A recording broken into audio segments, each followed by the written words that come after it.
मरने के बाद किससे मिलने जाओगे मेरे भाई? आपसे मैं पूछता हूं, कौन मिलेगा मरने के बाद? लोगों की ना जाने परंपरा कहां से आ गई कि कहीं किसी की मृत्यु हो गई, पूरा मोहल्ला जाता है, बैठता है। क्या करते हो वहां जाकर के?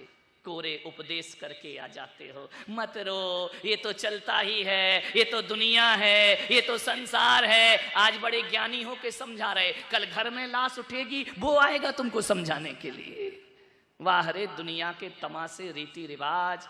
अरे मरने के बाद किसी के घर जाते हो, मैं आपसे कहता हूं कि मरने के बाद मिलने जाओगे तो वो मिलेगा ही नहीं। अरे जब तक मिल रहा है तब तक जाके मिले आओ, तुम्हारी जिंदगी सार्थक हो जाएगी, सफल हो जाएगी। मरने पे जाते हो, जीते जी नहीं जाते हो। अटल जी गए, पूरा देश जब तक जीते रहे किसी ने पलट के नहीं देखा। विचार करिए, राजनीति तो देखो, सारे लोग जा रहे, फूल ले लेके जा रहे हैं, जब चले गए तो फूल चढ़ा रहे हो, गुलदस्ते भेंट हो रहे हैं, विदेशों के नेता आ रहे हैं। वाह रे जमाना, जीते जी किसी ने दवाई को नहीं पूछा उनको। ध्यान रखिए, वाह रे दुनिया के रीति रिवाज, कैसी जिंदगी है ये। जीते जी पूछ लेते तब कहां गए थे लोग? अब तो पूरा नाटक ड्रामा चल रहा है। ध्यान रखिए, मानने वाले, मरने के बाद पूछने जाते हो, जीते जी कोई नहीं पूछता है। मरने के बाद उससे माफी मांगते हो। अरे पागल, जब लड़ा था, झगड़ा था, जी रहा था, तभी माफी मांग लेता तो वो भी शांति से जाता और तू भी शांति से अपनी जिंदगी जीता। मरने के बाद क्षमा करना, भगवान इसकी आत्मा को शांति देना। मरने के बाद जीते जी तो तूने ही अशांति दी थी उनको। ध्यान रखिए, जीते जी शांति दे दो। मरने के बाद दो शब्द बोलोगे श्रद्धांजलि में, जब बेचारा सुनने ही लायक नहीं बचा है।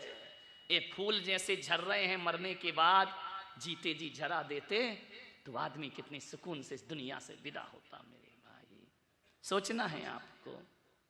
मरने के बाद आदमी सोचता है, काश हम भी उसके साथ रहते, उसके साथ वक्त बिताते, कितना अच्छा आदमी था। वो जब सामने था तो मुंह घुमा के चले जाते थे। समझ नहीं आती दुनिया की रस्में, रीति रिवाज, कुछ पल्ले नहीं पड़ता है मेरे तो। अरे इंतजार मत करो किसी के मरने का, जीते जी पूछो। जीते जी बाप के लिए एक शर्ट नहीं लाते हो, एक पैंट का कपड़ा नहीं लाते हो, मरने के बाद कफन लेने जाते हो नया बिल्कुल कोरा। अरे जीते जी ले आता दो कपड़े तो बेचारा शांति से तो रहता। अरे मरने के बाद श्राद्ध और तर्पण करते हो, जीते जी उसकी थाली में दो रोटियां प्यार से रखते ना, इन तर्पण की कोई आवश्यकता नहीं पड़ती। मरने के बाद फूल चढ़ाने वालों, उसकी फोटो पे माला डलती है, जीते जी तो सूल चुभाते रहे। क्या जिंदगी है ये हमारी, मानने वाला। इस दुनिया में, भारत में क्या पूरी दुनिया में, जहां तक मैं सोचता हूं ये पूरी दुनिया मुर्दों की पुजारी हो गई है मेरे भाई। हर कोई मुर्दों को पूछता है, जिंदों को पूछता ही नहीं है। जो कल तक निकृष्ट था, मरने के बाद महान हो जाता है। ध्यान रखिए, कैसी दुनिया है ये, सोचना है एक बार। एक सेठ दुकान पे बैठा था, सामान तौल रहा था, किराने की दुकान थी। जैसे ही सेठ ने तराजू पे सामान रखा, उसके तो होश उड़ गए।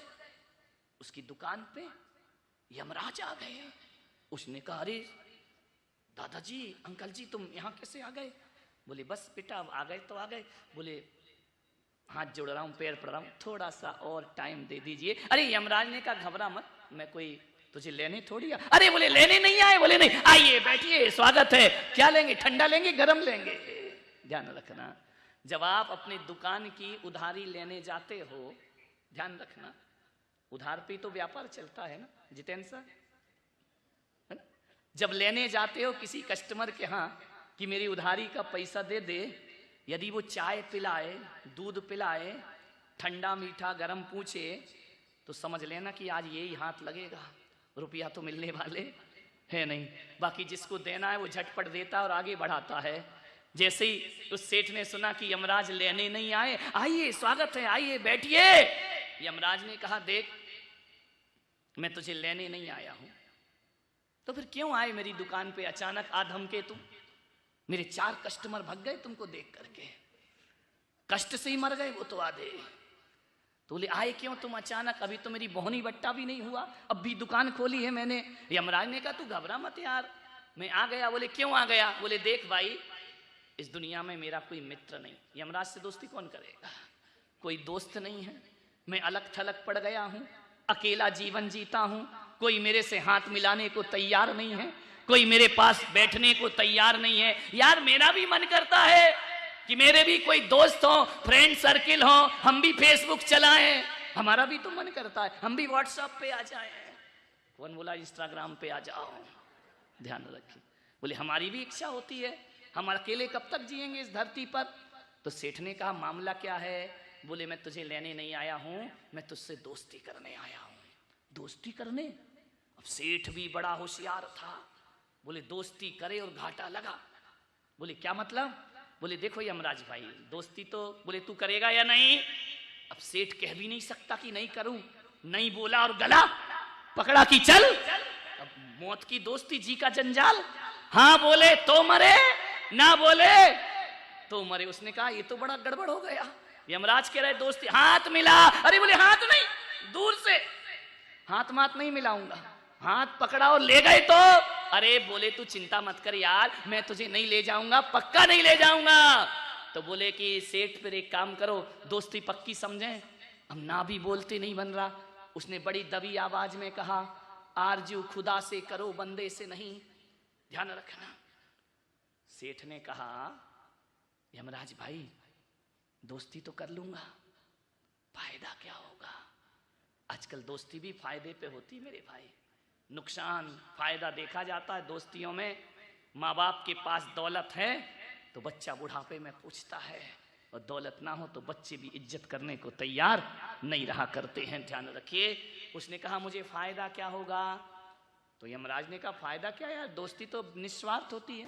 एक माँ बेटे को इसलिए चाहती है, बेटी को इसलिए नहीं चाहती है कि एक बेटी होगी तो वो पराया धन है, और जिस दिन जवान होकर के उसका विवाह करेंगे उस दिन मोटा दहेज हमें उसकी शादी में देना पड़ेगा। एक दहेज ऐसा अभिशाप है समाज के भीतर, ऐसा दहेज में आकर के बैठ गया है। ये दहेज का राक्षस ऐसा राक्षस है जो महिलाओं को, बालिकाओं को अपने शिकंजे में कसते चला जा रहा है।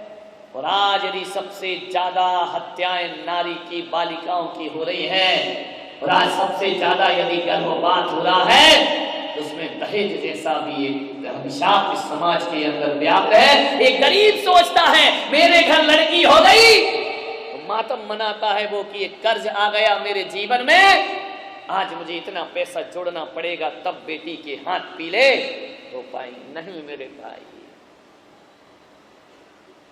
दहेज एक बहुत बड़ा अभिशाप है। मालूम है नारी बड़ी पूज्य हुआ करती है। जैन धर्म कहता है, जैन दर्शन कहता है कि जब यही नारी सांसारिक प्रपंचों को छोड़ करके, घर गृहस्थी का त्याग करके यदि आरिका और साध्वी का रूप ले लिया करती है, तो यही दोयम दर्जा पाने वाली नारी पुरुषों के द्वारा भी बंधनीय हो जाया करती है, और बड़े बड़े राजा महाराजा भी उसे अपना शीश झुका। नारी अपनी शक्ति को पहचाने, नारी अपने को शोषित ना करे। एक सास बहू को प्रताड़ित करती है, और इसलिए प्रताड़ित करती है कि वह दहेज में रुपया कम लेकर के आई है।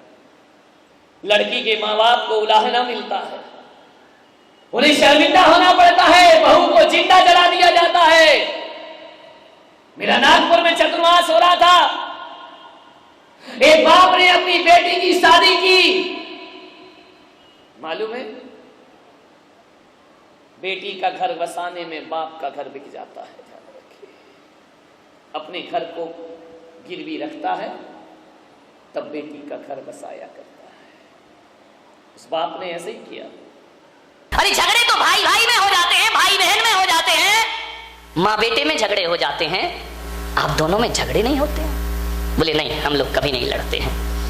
कबीर से पूछा वो मंत्र बताओ कि हम भी अपने घर में ना झगड़े। कबीर ने कहा कि बैठो, आए हो, स्वागत है, बैठो मेरी कुटिया में। कबीर ने अपनी पत्नी को आदेश किया कि अरे भाग्यवान, सुनती है? दोपहर के 12 बज रहे थे। कबीर ने कहा लालटेन जला के ला। पत्नी आई, लालटेन जलाई और रख दी। जिज्ञासु ने कहा पागल है क्या ये, इसीलिए झगड़े नहीं होते? लगता है कबीर तो पागल है ही, ये पत्नी महापागल है। दोपहर को 12 बजे आंगन में, खुले आंगन में इतनी धूप में लालटेन मंगा रहा है और पत्नी ने लालटेन लाके रख दी। उसने पूछा भी नहीं कि लालटेन का क्या करोगे, लाई और लालटेन रख के पत्नी चुपचाप चली गई। कबीर ने कहा उत्तर मिल गया। अरे उत्तर, पागल लग रहे हो दोनों, पागल। कबीर ने कहा पागल ही समझो। कबीर ने कहा ठहर, अभी उत्तर नहीं मिला तुझे। पत्नी को कहा कि अरे भाग्यवान, 2 गिलास दूध लेकर आ। पत्नी गई, दूध के 2 गिलास लाई, एक कबीर के सामने रखा, एक जिज्ञासु के सामने रखा। कबीर ने दूध का गिलास उठाया, गटागट दूध पी गए और आनंद के साथ पी गए। जिज्ञासु को कहा कि तुम भी पियो। जिज्ञासु ने जैसे ही मुंह में लिया, दूध थूक दिया उसने। बोले ये दूध है क्या? ये पागलों का घर है, पागलों का। कबीर ने कहा उत्तर मिल गया। बोले ये क्या उत्तर है, ये तेरी पत्नी पागल है क्या? बोले क्या? बोले दूध में नमक डाल के लाई है, शक्कर डालना चाहिए, चीनी डालना चाहिए, नमक डाल के लाई है। कबीर ने कहा उत्तर मिल गया। अरे बोले ये कोई उत्तर है क्या? कबीर ने कहा तो सुन, जाते जाते उत्तर सुन के जा। हम दोनों पति पत्नी के बीच में प्रेम है, ध्यान रखना। हम दोनों पति पत्नी के बीच में समर्पण है, हमारे बीच में तर्क नहीं है। जब मैंने 12 बजे दिन में उससे लालटेन लाने को कहा तो पत्नी ने कोई प्रश्न नहीं किया, चुपचाप लालटेन रख के चली गई। जब पत्नी लालटेन लाने पे प्रश्न नहीं करती है तो धोखे से शक्कर की जगह नमक डल गया तो मैं भी उससे कोई प्रश्न नहीं किया करता हूं। और इतना ही ध्यान रख, यदि जीवन में आनंद को जीना है तो मैं भी बारामती वाले आपसे कह रहा हूं, एक कोटेशन में आपको दे रहा हूं। जहां दिन में 4 बार आपकी नजर पड़ती हो, दुकान में, ऑफिस में, घर में, मकान में, एक लाइन लिख के रखना। जहां दिन में 1000 बार देखते हो, वहां लिख के रखना, जहां समर्पण है वहां स्वर्ग है, और जहां तर्क है वहां नरक है। ध्यान रखिए, जहां समर्पण है वहां स्वर्ग है, और जहां तर्क है वहां समर्पण से बड़ा सुख जीवन में कुछ नहीं हुआ करता है। अंधे से अंधा कहो तुरंत पड़ेगा टूट, धीरे धीरे पूछ लो कैसे गई थी भूत। ध्यान रखिए, अंधे को अंधा कहोगे तो तुरंत झगड़ा हो जाएगा। अंधे को अंधा कहकर बुलाओगे तो वो नाराज हो जाएगा। और धीरे धीरे पूछ लो, हे प्रज्ञा नयन, हे सूरदास जी, बताइए तुम्हारी आंखें कैसे चली गई? तो मैं मित्र बन के तुम्हें सारा राज बता